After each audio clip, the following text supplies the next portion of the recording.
The American Broadcasting Company Radio Network presents Space Patrol! High adventure in the wild, vast reaches of space. Missions of daring in the name of interplanetary justice. Travel into the future with Buzz Corry, Commander-In-Chief of the Space Patrol! In today's transcribed Space Patrol adventure, Buzz and Happy have been locked in a laboratory on the planet Venus. Outside the heavy door, the criminal mastermind Ralph Bolger has shouted a weird threat. Commander, is Bolger kidding us? Can he really throw a bottle of acid through that solid door? I don't know, but if he does, try to catch it. He put on the vibration field. There's the bottle that came right through the door. Smoking rockets, the lab is on fire! Hit that door, Hap. Fire spreading, sir! If that door doesn't give pretty soon, it will finish. We'll be back in a moment with the thrilling story, The Invisible Enemy.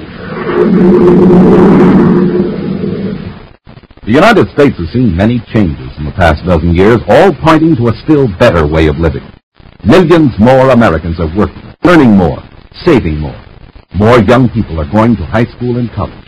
More of us are enjoying the luxuries of life, sports, radio, television, the theater, concerts. Church attendance and membership has climbed steadily upward, and, in addition to these material and spiritual changes, have come the miracles of jet propulsion, supersonic flight, antibiotics. The better you know America, the better the future looks. Write for the free booklet, The Future of America, Box 1776, Grand Central Station, New York, 17. Now today's Space Patrol adventure, The Invisible Enemy.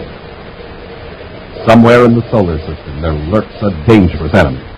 His name is Ralph Bolger, and he holds control of an invention so revolutionary that the entire resources, enterprise, and courage of the Space Patrol are almost powerless to combat it. Commander Corry, in his first encounter with Bolger and his criminal activities, succeeded in capturing Clayton Slake, Bolger's accomplice and chief muscle man. As Buzz and Happy bring Slake aboard the Terra 5 at the Terra spaceport, the criminal smirks over his shoulder at the commander. Get in that compartment, Slake. Why the rush to take me to the Venus Rehabilitation Center? Are you afraid Bolger might rescue me? Is that it? Yes. You know that Bolger has an electronic device that enables him to walk through solid matter, through walls of buildings. Sure, Bolger can go anywhere he wants. He can help himself to anything he chooses. Money, government secrets, or, the Space Patrol. We're going to be sure you won't get used. Come on. Yes, sir. So long, boys. All right, half up forward. Slake sure doesn't seem worried. No, that may be just a knack. Or he may be too ignorant to realize the limits of Bolger's device. Just what are them?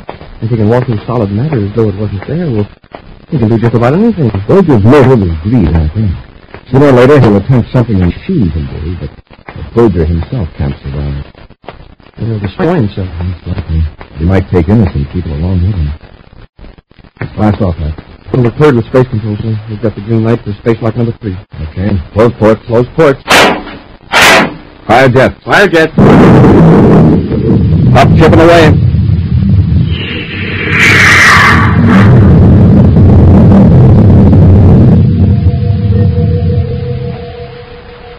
As the commander's ship blasts off from Terra and eases into its flight orbit through Venus, two men in another spaceship intently watch their periscope screen. That's Corry's ship, Bolger. I guess I better get into my spacesuit. There is no hurry, Doc. I got to compute his exact vector and then set our own course to intersect it. And we close in, midway between Terra and Venus, right? Yeah. Here. Put these on just before you get into your suit. What are they? Some kind of goggles? They are electronic spectacles. For what? When we move in close to Corry's ship, all the matter in this ship will be vibrating at a very high frequency. Yeah, I know. That's what makes us invisible. Exactly. And ordinary matter will be invisible to us because it's on a lower spectrum, a lower plane. These electronic spectacles fix it so I can see to rescue Slake from Corry's ship, got it? That's right. How come Slake and I never used these goggles before? You have never been invisible before. You have walked through walls, but the field was at a low rate of vibration. You could be seen and you could see. Are you sure nothing will go wrong? I'll stay invisible? Follow instructions. We'll go over it once more, just to make sure. Now, let's assume that this ship is now invisible, and I pulled alongside Corry's ship. Yeah, the signal from you, I stepped through the hull of this ship into the Terra 5. But first, turning your field control on your belt. Yeah, naturally. Inside the Terra 5, I searched for Slick. We give him the extra spacesuit I brought along, then we go after Corry. You got it. When you have finished, Corry, space-phone me, then come back aboard. All right, Gruff, put your electronic spectacles in place. I'm going to make this entire ship invisible. All set. There. The ultra-vibration field is on. Our ship is invisible, even to Corry's use.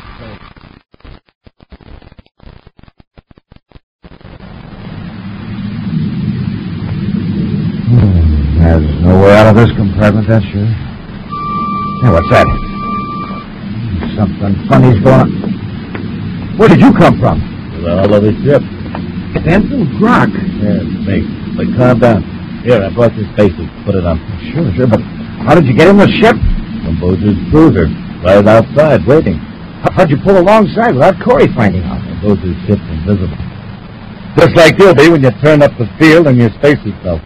Invisible? Yeah. Bozer's using extra high frequencies this time. Guess he's got a lot of tricks you and I don't know about. Here, let me help you with your suit. Thanks. Well, sure be glad to get out of here. We got a job to do first. We've got to finish Corry. Well, I don't know about Bozer's orders. How many are aboard? Just Corry and the cadet. Two of us can handle him. We'll take him by surprise. Yeah? I tried that once. That's why I'm here. This time there are two of us, and we'll be invisible. We can't attack Corry while we're invisible. We'll pass right through him like you would through a wall or the hull of a ship. Now, that's right. While we're invisible, we're as harmless as moonbeams. We can sneak up on them. Then we cut off the field control. That makes us solid. Then we take care of him. That's thorough. Come on, finish with that spaceman. Oh, wait, I forgot your electronic goggles. Which? These things. You'll need them to see us when you're invisible. I'll see how they work.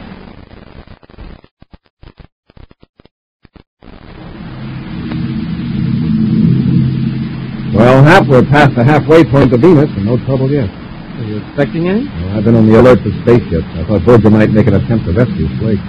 I think it's too big a risk for Boja to take. Anyhow, we can pick up another gorilla like Slake without any trouble. Hey, Commander, I've been thinking. Yes, sir. It'll be about 2 hours before we reach Venus, and by the time we hand over Slake to the rehabilitation camp, that'll be another half an hour. Oh, you're hungry, is that it? Me? Oh, no, not especially, but I thought I'd go back to the galley and get you something. Ah, good idea, Hank. Get 3 servings of 4 jam. 3 servings? Yes, we've got a passenger aboard, you know. Oh, yes, Slake, I forgot about him. Well, how about the 5H pills? And the 2 each, the prisoner eats, and the same kind of chow we do. Sure, Commander. I'll see that Slake is taken care of. So watch him when you take the food into the compartment. Oh, I will, sir.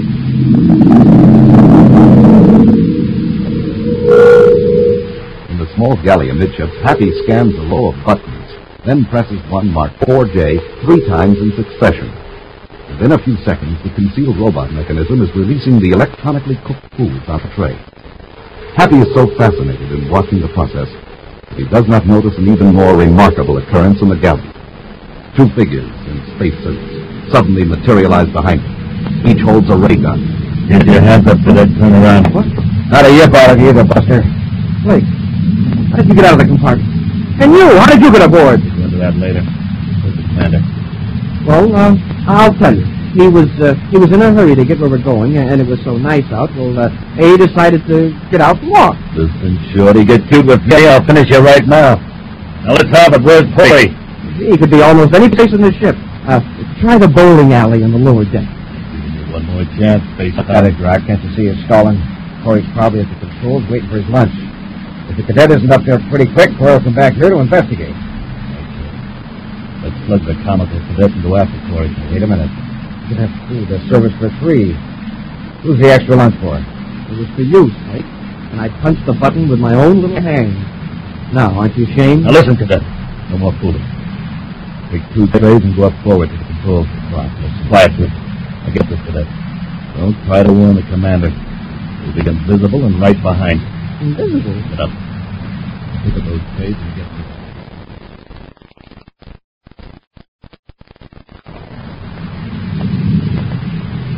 Oh, there you are, Hap. I was beginning to get a little worried.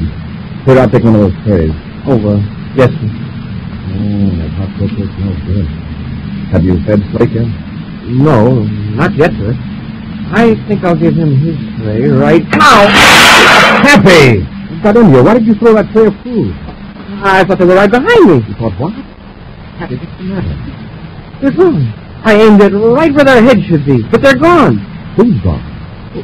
Slake and that other fellow. They were in their spacesuits, and suddenly they vanished. I was standing there in the galley, watching the food come out of the robo-server, and suddenly I seemed to hear a voice say, Put up your hands. and there's... Commander, look, it's Slake. That's right, my pal Brock has you covered, too. Yeah, he's a tray right through it. And you were here all the time. Right behind the cadet. But we're not hallucinations, Corry. We're real. And we're going to prove it to you the hard way. We'll be back to Space Patrol in a moment. A big part of Christmas, especially a big part of our Christmas cards and packages, are Christmas seals. The seals that fight tuberculosis. TB strikes 1 American every 5 minutes. But progress in the fight against TB since the first Christmas seal was sold has met a saving of more than 7 million lives. The Christmas seals we use on our cards and packages help bring the greatest gift of all, the gift of good health, not only to our friends but to everyone. This year, use the new double Christmas seals. 1 red, 1 green, the colors of Christmas. Answer your Christmas seal letter. If you haven't received yours yet, mail your contribution to your Tuberculosis Association. They'll see that you get your Christmas seals. Remember, your contribution is the important one. Thank you. Now back to our Space Patrol adventure, The Invisible Enemy. Buzz and Happy aboard the Terra 5 are transporting the criminal Clayton Slake to Venus. Undetected by the Space Patrollers, Rolf Boger maneuvered his own spaceship alongside the Terra 5, making it completely invisible by means of a special electronic field. The field also made it possible for Boger's accomplice, Benton Gruck, to step through the solid hulls of the ship and liberate Slake. Gruck and Slake suddenly materialized in the control cabin, taking Buzz and Happy completely by surprise. The 2 criminals, weapons in hand, are advancing on the Space Patrol. Just stand where you are, Corry. Slake and I figure out the easiest way to handle it. Who are you? And how did you get aboard? Not that the information is going to do you any good, but I'm Benton Gruck. I got aboard from the ship that's alongside yours. So Boger can make an entire spaceship invisible, even the viewscope rays, huh? That's right. It's going to be a big mystery what happened to you, Corry. The Space Patrol will probably find your ship circling in space. I wonder how I escaped and how... Wait a minute, Slake. Better check with Boger. Yeah, maybe we better. Dr. Boger, come in. Boger here. Did you get for it? Yeah, we're holding our ray guns on Corry and the cadet now. How do you want to finish him? Well, put them to sleep with the ray gun. Then smash their spacephone transmitter. And before you leave the Terra 5, open the outer airlock. And the air escape? Well, that will take care of them. Okay, Boger. Hey, Corry, move away from those controls. I want you hitting them when you fall. Come on, move! All right, Gruck. I guess you win this one. What's the matter, Corry? A little weak in the knees, huh? My foot slipped, that's all. I probably stepped in some of that food Happy tossed around. He's scared, Gruck. The great Corry is scared. All right, have it your way. Hey, what's that? What's happening to the ship? Huh? Slate!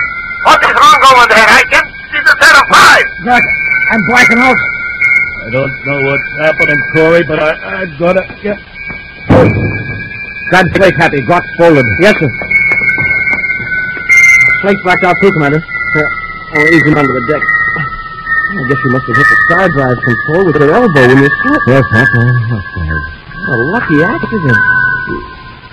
Hey, you did it on purpose. Hey, imagine knowing those controls so well you can work them with your back turned and make it look like an accident. Now that we're in hyperspace, Boger can't find us. Yeah, we've got 2 of his men. Get those spacesuits off of them before they revive. I don't want to have to search this ship for invisible men. Yes, sir.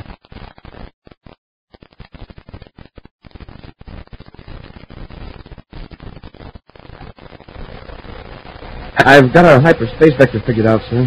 We'll be cutting back into regular space in a few minutes. Good. I think Croc's coming around now. Croc, snap out of it. Croc, can you hear me? What happened? You're in hyperspace. You're as invisible to your pal Bolger as you were to us. Hyperspace? Stardrive. We got away from Bossier by kicking into Stardrive. Where's Slate? He's locked up back out. Yeah. Instead of losing us, Cook, now we've got 2. And we're going to have 3, Garrett. They're going to help us. Where's Bolger's hideout? I don't know. Don't give me that.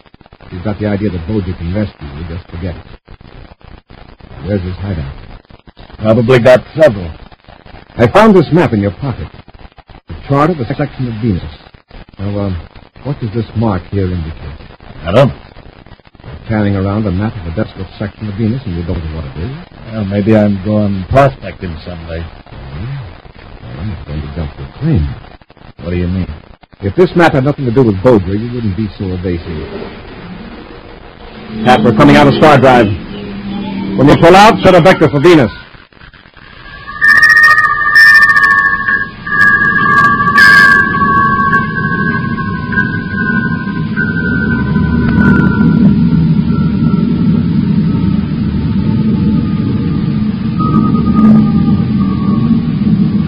At an altitude of several miles, Buzz scans the surface of the planet Venus, as projected on the viewscope screen, while Happy keeps an eye on Benton Grok. There's a structure down there between 2 rows of hills, but no sign of any activity. How does it check with the mark on Grok's chart? Pinpoint it exactly. Grok, did you change your mind about talking? What is that building down there? You're smart, Corry. You figure it out. I have. Bolger knows that even if you don't willingly tell me what you know about him, I can get him with a brainograph. His first thought will be to rush to the most important hideout that you do know about. Yeah? Why? To wait for you to arrest him? No. No, to destroy evidence and to pick up valuable equipment or money that he has hidden. That's it, isn't it? No, you're way off, Corry. Way off. We'll see. Have they locked Rock up in another compartment? I'll land the ship and we'll search that building.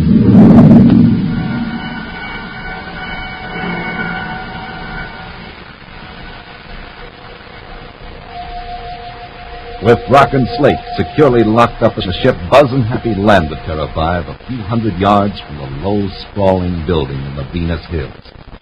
Now they stand before the heavy front door. Probably not. It'll be a job to break it in.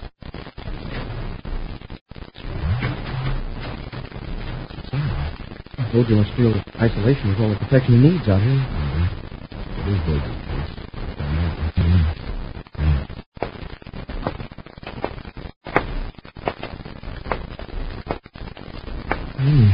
Sure seems deserted, all right. Someone's in the next room, isn't there? Maybe a little later. Another new cast.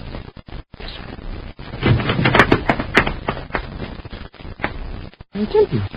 A bunch of filing cabinets. So we have it there. Somebody was here. Through that other door. Come on.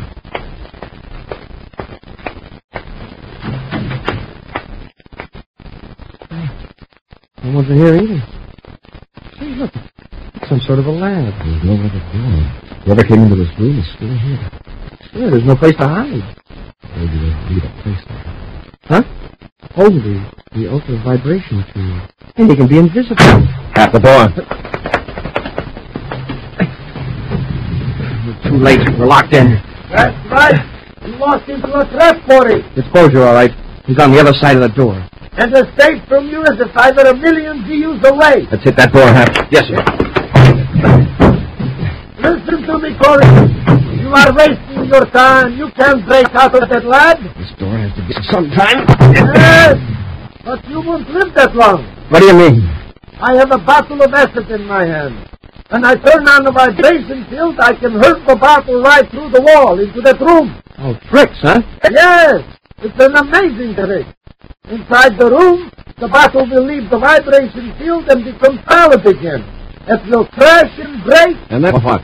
Just wait and see, Corry. Wait and see. He cut on the field.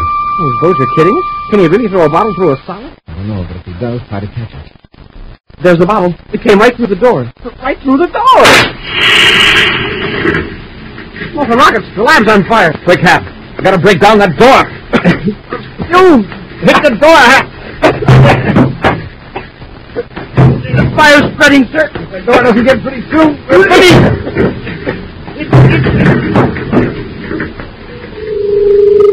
Back aboard the Terra 5, Benton Grot sits on his bunk in the locked compartment, moodily contemplating his fate.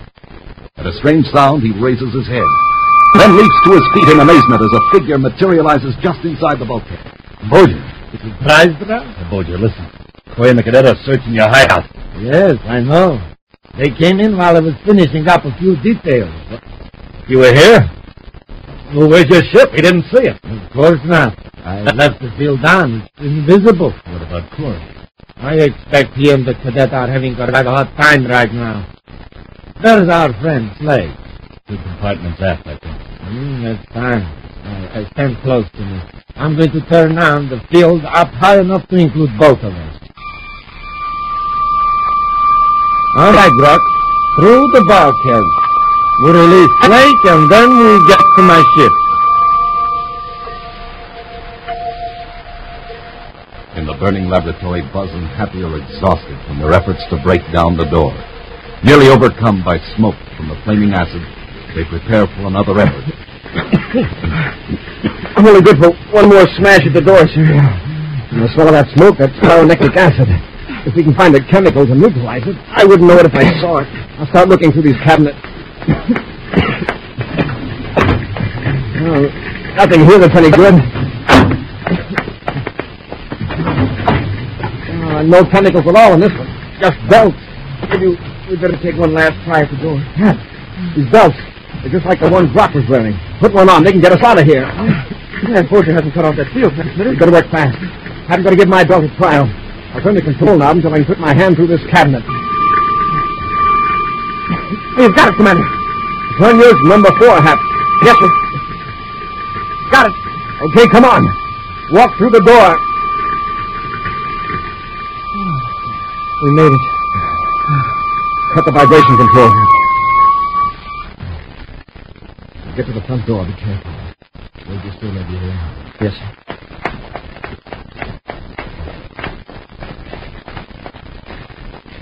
Okay, Hap. Hold it.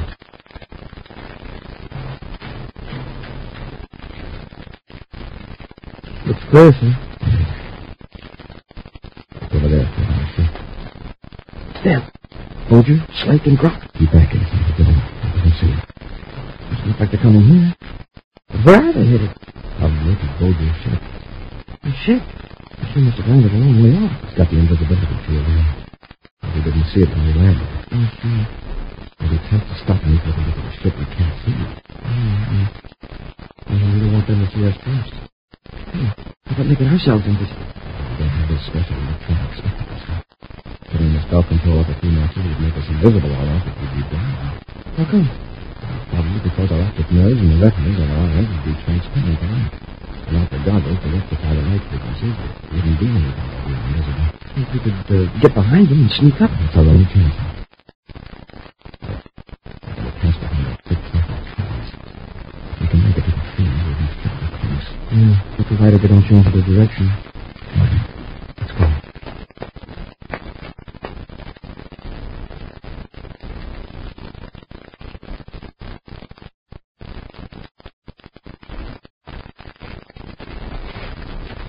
How far is it to the ship, Butcher? Oh, less than 100 yards. Just this side of the big green soap. Imagine being that close to a spaceship and not being able to see it.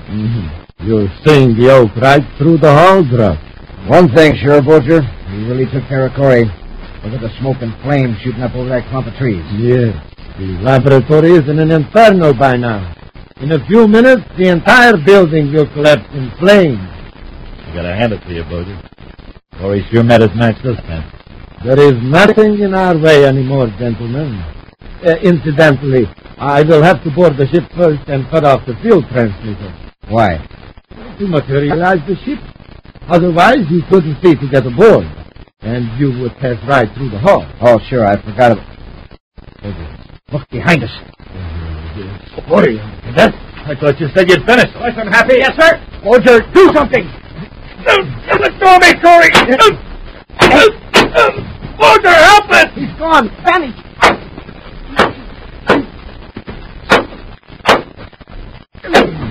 Okay, I'm through.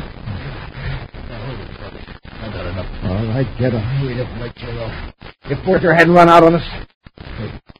Maybe he didn't run out. Maybe. Shut up, Doc. Commander, I heard what Gus said. We can let it run after weapons. And being invisible, he could pop up any place. Yeah, you better let us go, Corry. Roger will be back with a blaster any minute. It'll work just like that bottle of acid back in the lab. Yeah. Only this time he won't miss. He's probably aiming at you right now, Corry. Point blank. What's that? It's a pal, Bulger. He's deserting you. Oh, an invisible spaceship blasting him. That's the strangest sight I've ever seen. I mean, it's the strangest sight I never saw. We'll figure it out later, Hank. Let's get these men back to the ship. Then we'll work out a plan to trap Bulger. Yes, sir. And the next time he shows up invisible, if he's invisible the next time I see him, if I see him, I'll grab him. A preview of next week's Space Patrol adventure in just a moment. At this particular time in our history, millions of young men throughout the country are faced with military obligations. If you are a young man between 17 and 18 and a half, you can start fulfilling your military obligation right in your own hometown by joining the National Guard. You can go to school or hold down a job at the same time. You will go on active duty only if your outfit is needed in a national emergency. The Guard offers many advantages and opportunities for its recruits. These include extra income, learning new skills, pilot training, retirement benefits, and sports and social activities. Get the facts about joining from your local National Guard Armory.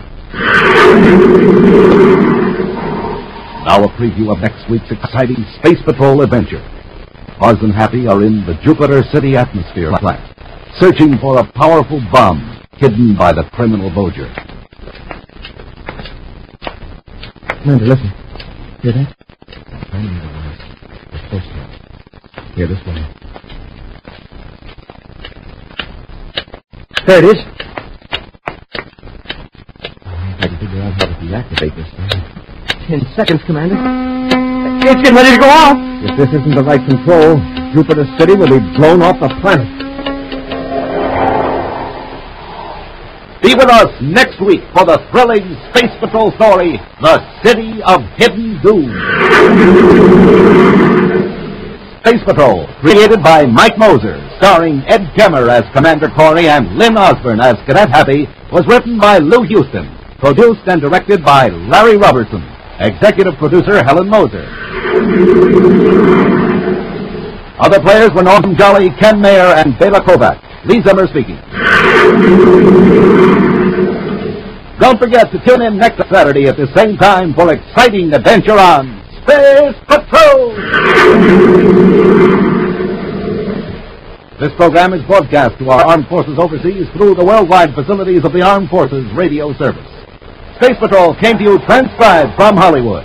This is ABC Radio Network.